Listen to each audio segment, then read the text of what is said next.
एक पेड़ के नीचे बैठी सुधा इधर उधर सब ओर देख रही है। ये क्या, मेरी सास ने मुझे कहकर धोखा दिया कि वो बदल गई और अब मुझे ट्रेन से गिरा दिया। अब अगर मैं घर जाऊं तो क्या वो मुझे फिर से मार डालेगी? क्या मैं उसे मारना चाहती हूँ तो वो भी मुझसे बदला लेना चाहती है? घर जाऊंगी तो वो मुझे घर में आने भी देगी, और अगर आने दे भी देगी तो क्या फिर से मारेगी? जब सुधा सोच रही थी तो वो देखती है कि एक आदमी गुजर रहा है। भाई, ओ भाई, मैं तुम्हें ही बुला रही हूँ, जरा आकर मेरी बात तो सुनो।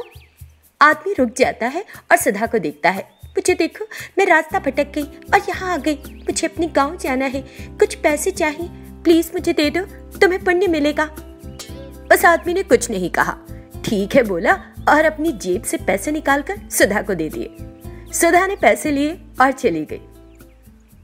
दूसरी ओर हमेशा की तरह कनकम्मा दुकान में कुर्सी पर बैठी है। उसकी बहू घर पर नहीं है। वो किराने का सामान उनकी असल कीमत की तुलना में अधिक दाम पर बेच रही है और पैसे ले रही है। इसी बीच कमला नाम की एक औरत पहुंची। क्या कनकम्मा, तुम्हारी बहू नहीं दिखाई दे रही? वो अपनी माँ के यहाँ गई क्योंकि उसे कोई काम धाम करना नहीं आता। वो खुद चली गई या तुमने उसे कहा जाने के लिए? तुम ठीक कह रही हो कमला, मैंने ही भगाया है। तुम तो देख ही चुकी हो कि अब तक मैं 25 बहुओं को पीटकर वापस उनके घर भेज चुकी हूँ। बेटे की फिर से शादी कर रही हूँ। तुम्हारी तीसरी लड़की है ना, तुम उसकी शादी मेरे बेटे से क्यों नहीं कर देती? ओ, अपनी बच्ची को सुअर के मुंह में डालना बेहतर होगा कि तुम्हारे घर भेजा जाए। ये कहकर कमला वहां से भाग गई। खुद अपनी बहू के नाक में दम किए रहती है, मुझे नैतिकता बता रही थी। जब वो ऐसा सोच रही होती है तो उसे सुधा की आवाज सुनाई देती है। वो इधर उधर सब ओर देखती है। दूसरी तरफ से बहू सुधा आती है। कनकम्मा बिना किसी अफसोस के अपनी बहू सुधा की तरफ देखकर कहती है, क्या तुम अभी तक मरी नहीं हो? तो क्या मेरे हाथों मरने के लिए वापस आई हो? मैंने कभी नहीं सोचा था कि आप इतना बड़ा धोखा देंगी मुझे। तुमने क्या सोचा था? मौत का स्वाद कैसा लगा? तुम मुझे मारना चाहती थी, है ना? तुम्हारी बुद्धि किसी काम की नहीं, इसलिए मेरा कुछ बिगाड़ नहीं सकी। मेरे पास भी है बुद्धि और वो तुम्हारा काम तमाम करके रहेगी, इसलिए मैंने तुमको पहले विश्वास में लिया। तुम्हारी तरह मेरी सास मैं भी एक सख्जान हूँ। तुम मारना चाहती थी ना मुझे, लेकिन क्या मैं मर गई? इसी बीच विनोद वहां आ गया। सुधा, 2 दिन के लिए कहाँ चली गई थी? जब मैंने तुम्हारे मायके फोन किया तो फोन ही नहीं कनेक्ट हो रहा था। क्या हुआ? मुझे कितनी फिक्र हो रही थी। क्या जी, सास मुझसे नाराज थी इसलिए मुझे मेरे मायके भेज दिया था। आपको नहीं बताया इन्होंने? क्या माँ, तुम भी? मुझे कितनी चिंता हो रही थी, तुमने मुझे बताया भी नहीं। मैं दुकान में व्यस्त थी तो भूल गई। आज हमारी शादी की सालगिरह है ना सुधा, चलो बाहर चलते हैं। जाओ और तैयार हो जाओ। घर पर करने के लिए सारे काम पड़े हैं, वो सब कौन करेगा? और मेरे घुटने में दर्द है बेटा, अगर मैं बैठ जाऊं तो उठ नहीं पाती, खड़ी हो गई तो वापस नहीं। अरे, आप खुद क्यों नहीं कर लेती? आप एक जंगली सुअर की तरह मजबूत हैं। बेटा और बहू साथ कहीं बाहर जा रहे हैं तो आपसे बर्दाश्त नहीं हो रहा। क्या? मुझसे क्या बर्दाश्त नहीं हो रहा? अगर तुम्हें काम नहीं करना तो सीधे बोलो, मैं 100 रुपए दूंगी, दौड़ कर आकर कोई भी काम कर देगा। जिनके पास अकल होगी वो तो बिल्कुल नहीं आएगा, क्योंकि काम हो जाने के बाद आप पैसे तो देंगी नहीं। हर कोई जानता है कि आप क्या हैं, इसलिए जिसे जरा भी समझ होगी वो फटकेगा भी नहीं। हाँ। उन दोनों की बहस सुनकर विनोद झिंझला गया। अगर घर के अंदर की कोई बात है तो उसे घर के अंदर निपटाओ। बाहर खड़े होकर इस तरह तमाशा बनाना क्या अच्छी बात है? क्या शादी के बाद माँ के लिए प्यार कम हो गया? पिछली बार जब हम तिरुपति गए थे तो क्या तुमने मुझे खोजा था? क्या तुमने देखा कि तुम्हारी माँ कहाँ गिर गई और कहाँ गई? मेरे घर आने के बाद भी मेरी ठीक से देखभाल नहीं हुई थी, सब याद है मुझे। ऐसा नहीं है माँ, वो हमारे घर में नई है। हमारे घर की आदतें पढ़ने में कुछ समय लगेगा ना उसे। आप सब जानती हैं, फिर भी ऐसे कह रही हैं मुझसे। आप तो हमसे कहीं ज्यादा समझदार हैं। ठीक है, बाहर जाओ और बेशर्मों की तरह मजे करके वापस आ जाना। सुधा और विनोद वहां से घर के अंदर चले जाते हैं। जब वे चले गए तो कनकम्मा, वो सामान्य लड़की नहीं है। अगर इसे छोड़ दिया गया तो वो निश्चित रूप से मुझे मारने में सफल हो जाएगी। मेरे बिना कुछ किए उसने मुझे मारने की कोशिश की थी, लेकिन अब जब मैंने भी उसे मारने की कोशिश की है तो उसका गुस्सा मुझ पर और बढ़ गया होगा। मैं उसे छोड़ूंगी नहीं, छोड़ना चाहिए भी नहीं। मुझे कुछ भी करके उसे हमारे घर से निकाल देना चाहिए। अंधेरा हो चुका था। कनकम्मा दुकान बंद करती है और घर आकर सोफे पर बैठ जाती है। इस बीच बाहर गए सुधा और विनोद घर लौट आए। माँ को देखकर, माँ तुम अभी तक सोई नहीं? नहीं बेटा, मैं तुम्हारा इंतजार कर रही थी। चलो चलकर खाना खा लेते हैं। नहीं माँ, हमने बाहर ही खा लिया। हम आपके लिए भी लाए हैं, लीजिए खा लीजिए। इसे वहां रख दे, थोड़ी देर बाद खा लूंगी। उसके कहने के बाद विनोद और सुधा अपने कमरे में चले जाते हैं। मेरी बहू सुधा ने इसमें जरूर कुछ मिला दिया होगा, न खाना ही अच्छा।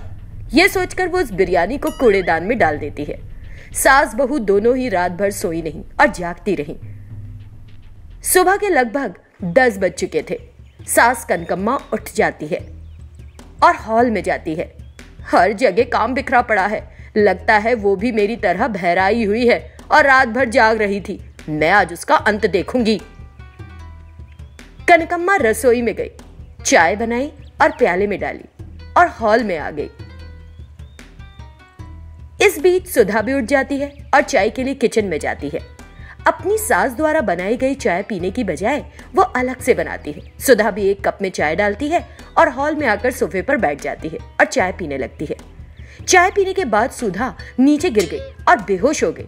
कनकम्मा तुरंत सुधा के पास गई ये देखने के लिए कि वो मरी कि नहीं। जैसे ही कनकम्मा सुधा के पास पहुंची तो वो तुरंत उठकर बैठ गई। कनकम्मा का दिल एक पल के लिए धड़कना बंद हो गया। बहू सुधा ने उसे देखा तो मुस्कुरा पड़ी।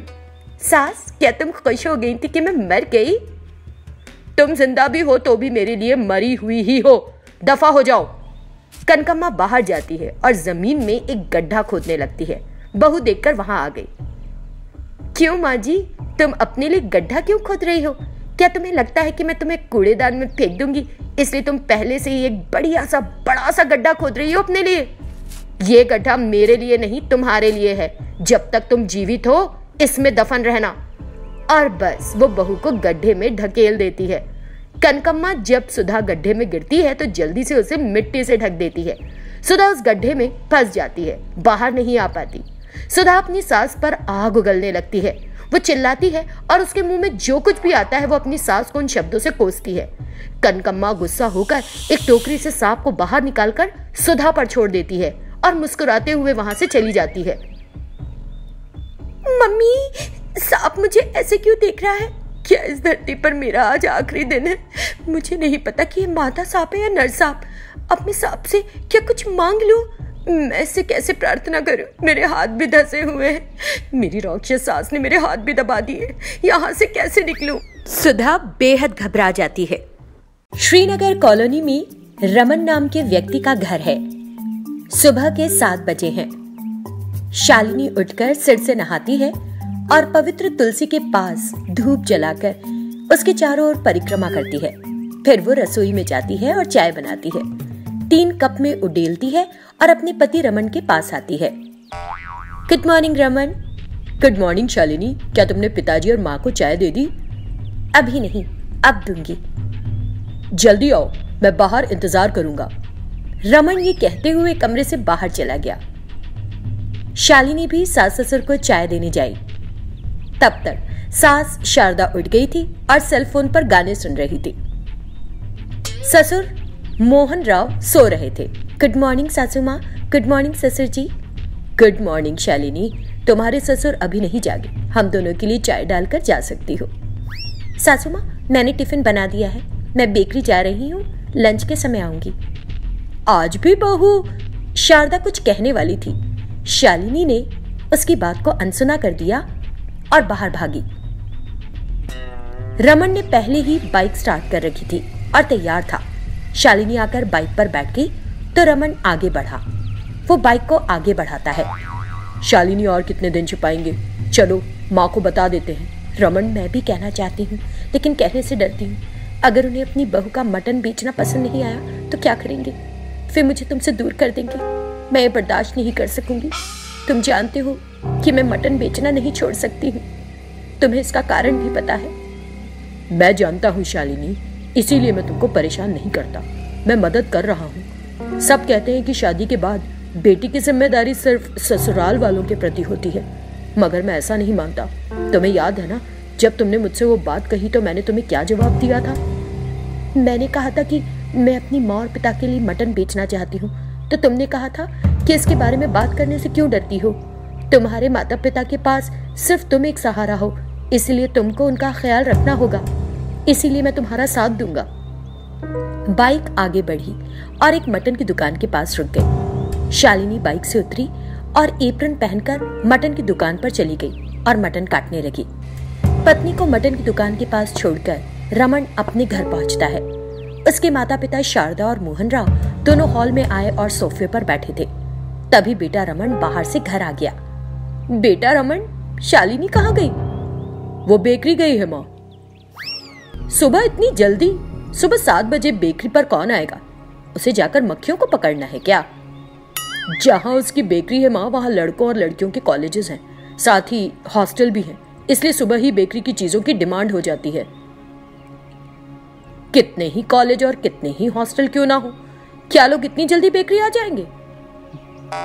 रमन को समझ नहीं आया कि अपनी माँ को क्या जवाब दे, इसीलिए वो ये कहकर वहां से भाग गया कि उसे कुछ काम है और अपने कमरे में चला गया। शारदा को अपनी बहू और बेटी पर शक हुआ।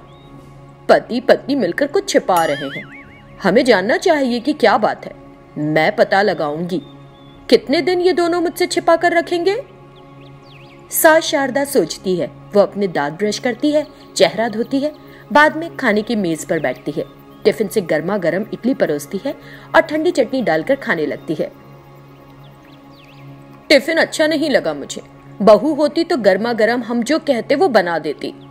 शारदा, बेटा और बेटी कुछ पैसा कमाना चाहते हैं, उन्हें कमाने दो। मुझे बताओ कि कमाने के लिए हमें उनका विरोध क्यों करना चाहिए? हाँ, कमा रही हैं तो हम क्यों रोके? मुझे उस ऑड टाइम के कारण संदेह हुआ जब वो काम करने जा रही है। देखो शारदा, कुछ पूछना है तो बहू से पूछ लेना जब वो लंच के लिए आए। बहू के आने पर पूछूंगी मैं। तुम घर की देखभाल करना। लगता है मेरी सहेली सुलोचना की तबीयत ठीक नहीं है, मैं उसे देखने जा रही हूँ। रमन को बता देना अगर पूछे तो। शारदा वहां से निकली। मोहन राव टिफिन खाने लगा। शालिनी मटन की दुकान पर मटन बेच रही थी। शारदा उस रास्ते से मटन की दुकान के पास से गुजरी। उसने देखा कि उसकी बहू शालिनी दुकान में मटन काट रही है। आपको कितना चाहिए? मुझे 1 किलो दे दीजिए। शालिनी सुनती है और 1 किलो मटन काट कर देती है। 2-3 बार देने के बाद शालिनी पास में एक लकड़ी के स्टूल पर बैठकर आराम करती है। तब तक दोपहर के करीब 2 बज चुके थे। वो आधा किलो मटन 2 लिफाफों में लेती है। मटन दुकान का मालिक मस्तान उसे 1000 रुपए देता है। ठीक तभी शारदा उस मटन की दुकान पर आ जाती है। अपनी सास शारदा को देखकर बहू शालिनी चौंक जाती है। सासू माँ, आप यहाँ क्या कर रही हैं? क्या ये तुम्हारी बेकरी है? चलिए घर चलते हैं और बात करते हैं। ऐसा लगता है आप यहाँ किसी काम से आई हैं। वो काम खत्म करके घर आइए। इतना कहकर वो वहां से ऑटो स्टैंड जाती है। अरे बिरप्पा कॉलोनी जाओगे? 50 रुपए मैडम। 50 क्यों भैया, मैं 30 दूंगी, ये एकदम सही है। ड्राइवर 30 रुपए के लिए तैयार हो जाता है तो वो वहां से बिरप्पा कॉलोनी आती है। शालिनी ऑटो से उतरकर उसी कॉलोनी में जाती है, अपने माता पिता के घर। शालिनी के पीछे पीछे शारदा भी आती है। सासू माँ, आप मेरे पीछे आ गए? अच्छा, यहाँ बैठिए। लकड़ी का एक छोटा स्टूल देकर शालिनी शारदा को बैठने के लिए कहती है। शारदा उस पर बैठ गई। शालिनी के पिता शंकर बिस्तर पर लेटे हुए थे। माँ सुजाता कपड़े सिल रही थी। शालिनी, कौन है ये मैडम? माँ, ये मेरी सास है, इनका नाम शारदा है, वो आप लोगों से मिलने आई हैं। नमस्ते मैडम, आप कितने अच्छे लोग हैं जिन्होंने मेरी बच्ची से बिना दहेज की शादी की। बुरा मत मानिएगा मैडम, मैं आपको पहचान नहीं सकी। इसी बीच रमन वहां आ जाता है। अपनी माँ को देखकर वो चौंक गया। माँ, तुम यहाँ क्या? मुझे अपनी बहू बेकरी के पास मिली, वो मुझे वहां से यहाँ ले आई। शालिनी रोती है और शारदा के पैरों पर गिर जाती है। सुजाता ने देखा तो वो भी रोने लगी। शंकर बिस्तर पर लेटे हुए रोने लगा। मुझे माफ कर दीजिए सासू माँ, ये मेरे माता पिता हैं। मुझे कहने के लिए क्षमा करें कि मैंने आपसे बताया कि वो जीवित नहीं। मैं हर दिन मटन की दुकान पर जाती हूँ और आपको बताती हूँ कि मैं एक बेकरी जा रही हूँ। अगर मैं अपने पिता की बजाय वहां 5 घंटे काम न करूं तो हमें वो पैसा नहीं देंगे। फिर मैं उन्हें लाकर अपने माता पिता को कैसे दूंगी? बहू जो मटन बेचती है। तुमको देखकर मुझे गर्व होता है। मुझे समझ नहीं आता था कि हमारे बड़ों ने क्यों कहा है कि हमें एक लड़की को जन्म जरूर देना चाहिए। आज मैं तुमको देखकर समझ गई। शालिनी और रमन ने नहीं सोचा था कि शारदा इतनी आसानी से मान जाएगी। सच्चाई को स्वीकार करने पर सभी को सुकून मिला।